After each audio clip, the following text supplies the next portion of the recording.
Hi, everybody. It's Mrs. Sheehan.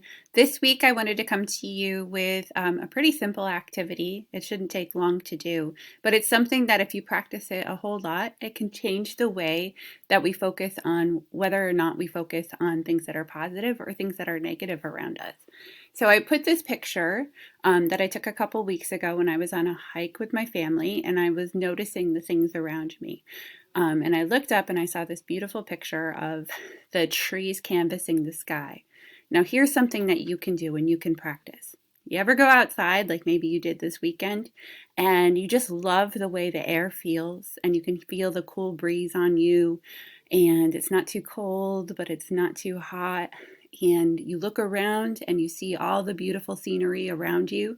And maybe you're not in the most perfect spot, but there's things that call your attention to them, like maybe it's a bird, or maybe it's a beautiful plant or flower. And for a moment, you just let your mind think about those things. That's something called mindfulness, when we can think about the thing that's right there in front of us and take it in and really enjoy it.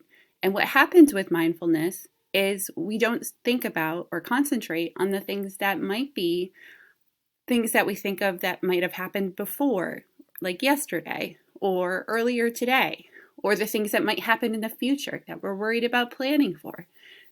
Mindfulness is putting all of that stuff aside and focusing on right now.